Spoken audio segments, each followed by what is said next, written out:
It's become a marquee fixture and one that we enjoy playing also. I think this group has shown that over the last couple of occasions. And we're looking forward to what's going to be a very difficult semi-final first leg at home against a very good side. We're happy and privileged to be part of this wonderful initiative, the AFL.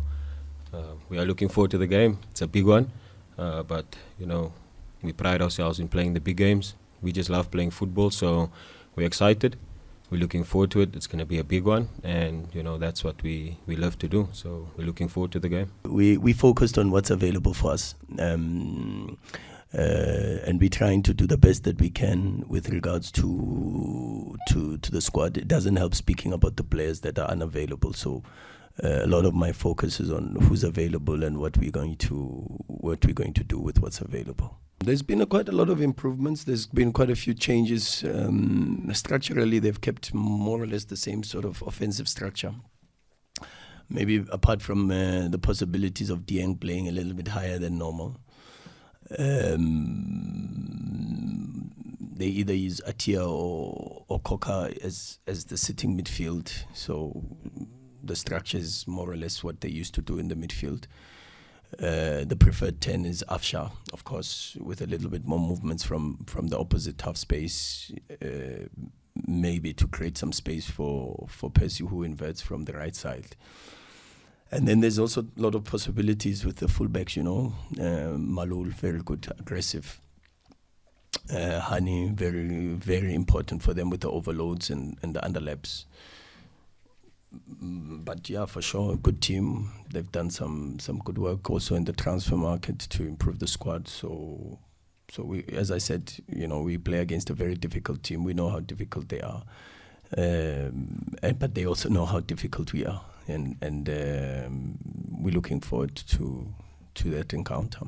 First and foremost, I want to thank the coach, for inviting Asive over to come and spend time with us. I mean, like the coach always says, success has the same clues, and his story, is motivation for all of us, because we all come from similar backgrounds. We all have similar stories to share. So to hear from someone like him and to see what he's achieved, under the difficult circumstances, it's proof that you can achieve, what you put your mind to.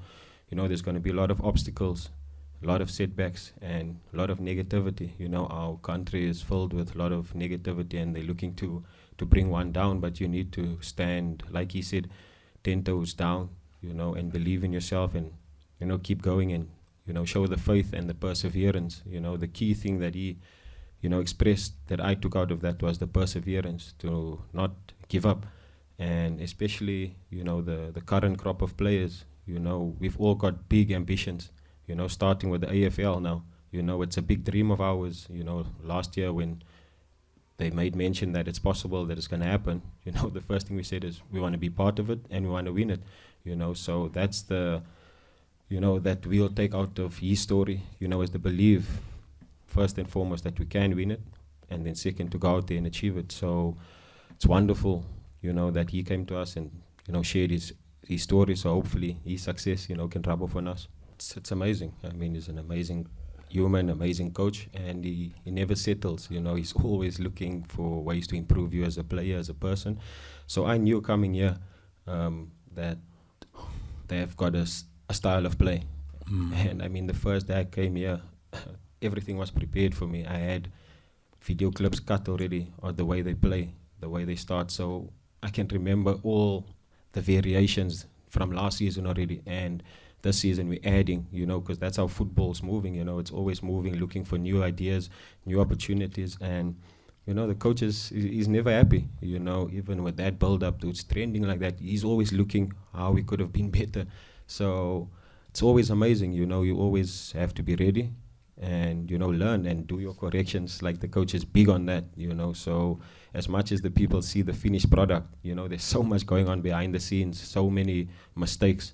I mean, coach can, he can vouch for me. When I signed, my first game was a friendly game against Swallows at Loftus, and I made a mistake and they scored. And I thought, my chance is done. And, he believed in me. He said, this is the way we play now. And obviously, I learned from that, and I knew that's the way going forward. And I had to analyze as myself, as a team, how I could be better and how I can help the team, add, that extra number, make it 11 versus 10. So, yeah, it's amazing, but it's down to the coach's hard work that he does. It's down to the players, the information that we take and the ability to go out there and do it. It's an experiment, but we do it, we spend hours and hours, not only on the field, but on the video clips as well. So that's where you see how you can improve and how you can become better as a team. It's a difficult question to answer because it's quite complicated, and for the mere fact that it is not only in relation to the profile of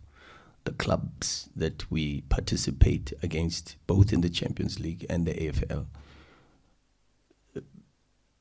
I would err on the side of caution by using the word easy to win the AFL. I can understand why you would say that, because unlike the Champions League, you don't have the qualifying rounds, you don't have the group stages, and you go immediately into the last 8. And so by mere fact that you've got less matches to play, I can understand why you use the word, but for sure, it probably is even harder. And the only way to look at it is the facts. The facts are there. Last season's semi-finalists in the Champions League are the same teams that are in the semi-finals of the AFL. So the Champions League is a very, very difficult competition to win. And so for sure, because of the profile and the level of the teams, and so is the AFL. What makes it a dream and not an obsession is that it has to be process driven. We've got to get ourselves into a position where we're in the semi-finals every single time. And then we progressively get ourselves into being in the finals every single competition. And that's what the Wydad do. That's what Al Ahly do. They make sure they put themselves in the head. And this is something that we are trying to do. And of course, we understand that we live in times where people are not as patient as probably, I don't want to say medieval times, because then that's going a little bit too far. But for sure, society today is less patient and a little bit more demanding for results now, and that's what we understand, and we try our level best to shortcut the circuit. But football being still a sport that is quite traditional and old school, it is still a process-driven sport that requires consistency, a lot of hard work and attention to detail, and longevity in the motivation for you to get the results that you deserve. And this is what we have an understanding of, So we are just happy that we are in this privileged position to witness that and fight against football heritage. If you check the number of times that the North African teams have succeeded in African competitions, and I'm not talking only just based on club competitions, I'm talking about even at national team level, because that's where majority of the Sundowns players also operate, So it is very difficult, and we are fighting against not just very, very good opposition, but we're fighting against principalities, football heritage. We're fighting against football monopoly, in a very loose way of explaining it, and that's the dominance that has come from North Africa. And as Ronza said, we can't keep speaking about, oh yes, we have the potential to do it. We've got to produce. You've got to produce and put things on the table, and that's our focus too. Yes, 100%. And if I don't, then I have to teach something that I've got no emotional attachment towards, and the level of the emotional attachment sometimes is also determines the level of attachment that the players have, because once the players see an artificialized way of doing certain things, they are very, very football players are very smart. Of course, I've used this term since the beginning of the season, and I speak to the players about it even just yesterday. and when I speak about chameleons, is the proper animal to use, because a chameleon can never change. It's a reptile, and it's a cold-blooded reptile. The only thing that changes with the chameleon is its decision to adapt to its environment. It doesn't you look at the chameleon, it walks up a tree, and while it's on the bark, it can still be green because it was maybe in the grass. And as it climbs the bark, it then recognizes its environment.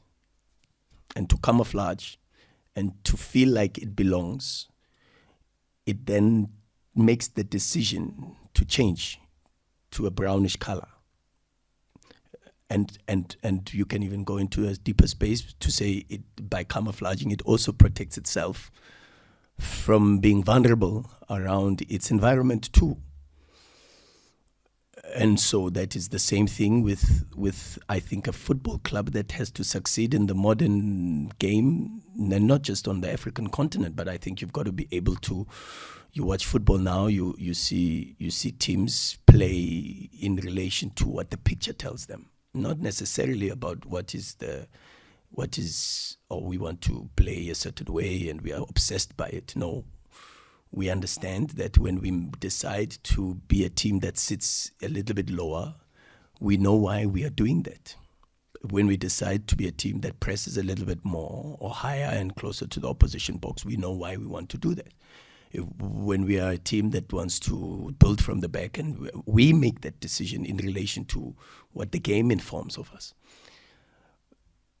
And that is my crazy understanding of where the game is I just think the game is where society is. Society is at a place where I can make a crazy decision at home to still wear my skinny pants, or my skinny jeans in an age where everything is baggy. But it takes a lot of self-confidence to be able to do that.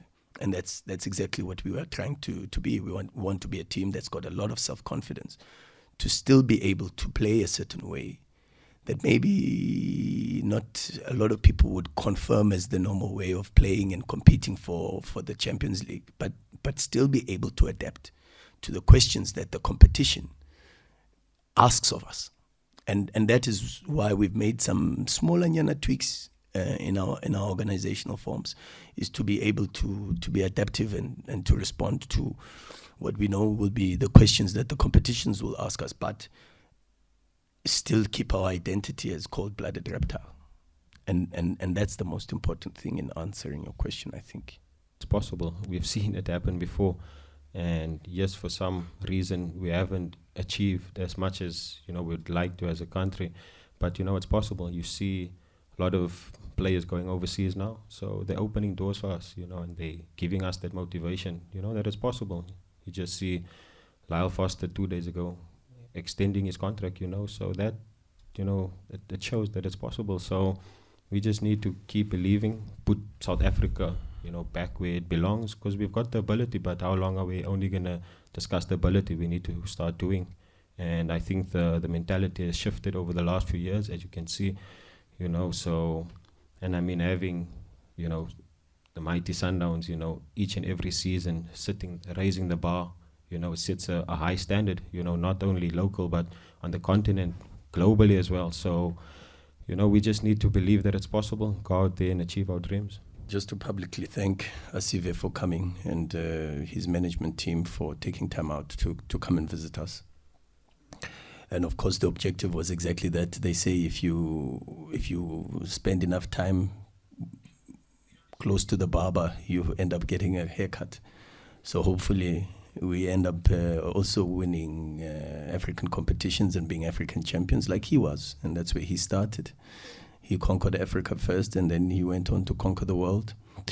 And like Ronza puts it, success has the same clues. And so hopefully his winning mentality, the winning feeling, the winning dust, gets to be put through to us. So that's generally where we are. But but just to extend, on behalf of the players, the technical team, and the club, just to extend incredible and heartfelt appreciation towards Asive and his management team for taking the time out to share their story and their experiences with us.